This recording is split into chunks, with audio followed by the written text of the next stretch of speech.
What's up, Team 219? I hope you guys are all doing well. I hope you're safe. I hope you're healthy. So, we are starting a new module. Exciting times. I actually think you guys are going to love this module, and I'm sure that you kind of already have a feeling of what types of stories we are going to be reading based off of the fluency, based off of the short read, based off of the video that we use to open up the module. So, this week, the story of the week, the genre of the story of the week is a legend. Everybody's probably heard that word before, the legend.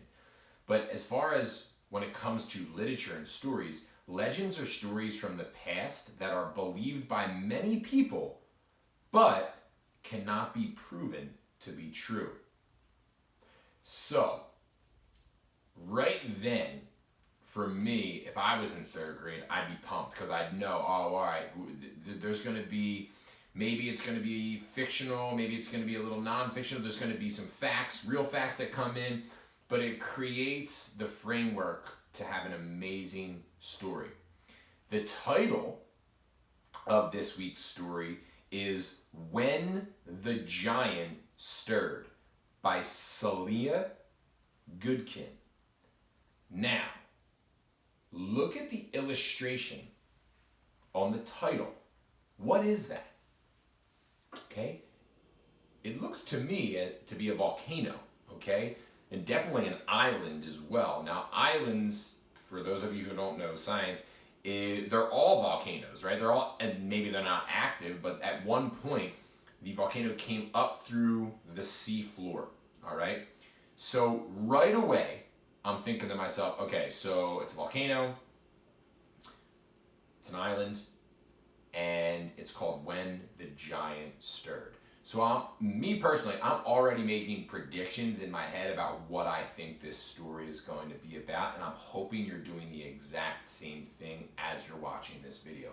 And if you're not, pause it and make a prediction right now in your head. You don't have to write anything down. Just think based off of the title, based off of the genre, what do you think may happen in this story? Okay? The main thing that we're going to be focused on in today's story is the central idea. Now, if you remember the short read, I explained to you what the central idea is. Pretend like it's a seat. And the seat is the central idea, but you need all the supporting legs to prop it up. So what is the lesson? What is the central idea of this story? Okay. So we are now officially over to page 358. It's a beautiful illustration. You see a bunch of parrots, a bunch of butterflies. Right there, a tree with vines. What kind of environment are we in? Let's bring our science knowledge into the story. Are we in the middle of Antarctica? Probably not. Are we, you make your prediction. Parakeets, greenery all over the place, beautiful butterflies, a parakeet. Okay, think about it. Long, long ago, in a blue, blue sea, lay a green, green island. On the island, there were white sandy beaches with coconut palms, where great sea turtles came by moonlight to bury their eggs in the sand. On the island, there were leafy green forests with brightly colored butterflies, where noisy red parrots screeched and chattered from the treetops. On the island, there was a cool blue lagoon, where many silvery fish swam in an underwater garden of strange and wondrous animals. So notice where we see one of our vocabulary words this week, and they provide you with a definition. A lagoon is an area of seawater that is separated from the ocean by rocks or sand. So immediately, if you're doing your annotations, if you're underlining, if you're boxing anything up, which you should be doing, and so what champion readers do, where are we at? Okay, we're on an island. Okay, how do we know it? One, they say it, but two, they're talking about all these different animals that we would see on an island. We're over now to page 360. On the island, There was a sleepy village of grass, thatched houses where gentle, smiling people went about their daily lives. They collected coconuts from the beaches, fruit from the forest, and fish from the lagoon. Over all of this peaceful island towered a great cone-shaped mountain. Most of the time, it was quiet, but sometimes it let out a puff of smoke or rumbled like a giant mumbling in his sleep. They're on an island, big mountain, blowing out smoke. Is it a giant? I don't know, maybe. Great illustration on that page too. We're over to page 362, 363. Amazing illustrations in this story. When the giants stirred, the people of the village took garlands of flowers up the mountain and threw them in the center at the top. They prayed that the sweet, heavy scent of flowers would put their mountain god back to sleep and give him pleasant dreams. But there came a day when the mountain would not go back to sleep. It rumbled and roared. It bleached out black smoke, which fell as rain of cinders on the village. Now notice on this page, guys, we have three different words, three of our vocabulary words. Garlands are ropes made of flowers or leaves. If a volcano or chimney belched, not bleached, Mr. White made a mistake, I got 5 push-ups for you. Belched, it suddenly pushed out a large amount of smoke or fire. Cinders are small black pieces of ash that are left after a fire has burned. So, we are learning that it's not a giant word, maybe it is, I don't know, that's the legend, right? That's the genre we're reading. We should be over now to page 364, 365. The people were afraid to go up the mountain. Instead, they huddled fearfully in their homes. The parrots and all the other birds flew screeching and chattering up into the sky. They made a great, colorful, noisy cloud which flew away across the sea in search of another island on which to live. So if you see that illustration, look at their faces. It's a great illustrator in this. You can tell that they're not happy, right? They're scared. We are over to page 366 now. The chief of the village gathered his people around him. He told them that the birds were the messengers of the gods. He said that when the birds left, the mountain would awake in anger, and no amount of flowers would appease their mountain god now.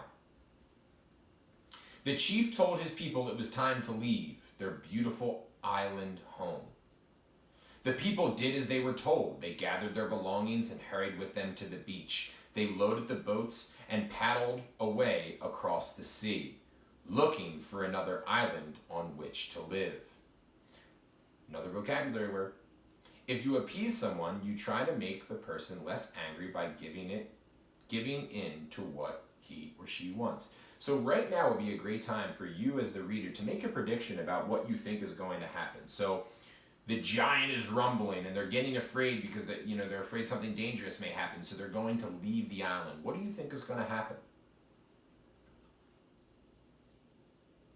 We're over now to page 368. Sorry, my eyes kind of went on me there for a second. Paragraph 15. For days after the people left, the mountain belched out black smoke. It rumbled and roared till the ground shook and shook and shook. Then the island people heard the explosion miles away across the sea. They had just landed on another island, but they knew they were not safe yet. Their legends told them the anger of the gods stretched across the ocean. Moving over to page 370, paragraph 18. Another fantastic illustration. So they scrambled up the mountainside of their new island as fast as they could go. When they were safely out of reach, they stopped and looked back as a great tidal wave swept toward them. For days afterward, huge waves crashed against the shore. For weeks afterward, the sky was black with smoke and cinders rained down from above. But the people were safe in their new island home, and they began to build a village. But what of the old island? Check out those cool boats right there, and then the illustration of them climbing up the mountain. Great illustrations here. Now we're on over to page 372, paragraph 21. It was just a smoking ruin. The mountain, in its fury, had split apart. Not a single living creature had survived. For many months, the island was just a barren black rock in a blue, blue sea. Little fishes swam around it, and some found their way into the lagoon. Strange and wondrous animals began to grow there. One day, some seeds blew over in the wind and lodged in a crevice in the rock. Little plants began to grow. Later, bigger plants began to grow. If an area of a land is barren, it is dry and cannot grow plants or trees. So you can see the beginnings of what is happening now. Think about a prediction right now. Again, what do you think is going to happen based off of what the author is saying? Another one of our skills that we've been talking about is making inferences. The author may not say exactly what is going to happen, but they're allowing you just a little glimpse of what may come. We're over to page 374. Storms washed white sand up onto the shore. Coconuts bobbed by in the water and came to rest on the sand. They put down roots and began to grow into coconut palms. Then, great sea turtles came by moonlight to lay their eggs in the sand. Weeks later, little hatchling turtles broke free from their nests and scampered across the beach into the sea. Butterflies blew over on the wind and found a home among the plants. A pair of parrots flew by and settled in the coconut palms. What's happening here, guys? Okay, the island was ruined, but what is happening? What is happening? Moving over now to page 376. Month by month, year by year, plants and animals returned, until there once again white sandy beaches with coconut palms, leafy green forests with brightly colored birds and butterflies, and a cool blue lagoon with silvery fish, and an underwater garden of strange and wondrous animals. Perhaps one day there would be also a sleepy village of grass-thatched houses with gentle, smiling people.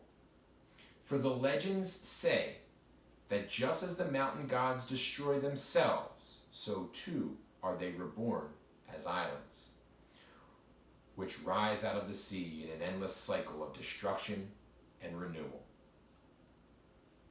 All right, so great story, especially for everything that's going on. You know, there's times where things are rough, but as humans, we will persevere and push through and become stronger for it, just like the characters in this story did. So the two things I want you to think about right now. What do you think the message, the lesson is of this story? Because it was a good one. Also, what was the author doing, making inferences to try to help guide you through as from the beginning, middle to the end of the story? So those are the two things that I want you to think about. Love the story this week. I hope you guys enjoy the video. I hope that they're really helping you along with some of the different lessons that we're learning. I miss you guys. I hope you're safe. I hope you're healthy. Remember, teamwork makes the dream work. Put yourself in a position to succeed. And we also have a lot to be grateful for. So looking forward to seeing you guys sooner rather than later. Peace out.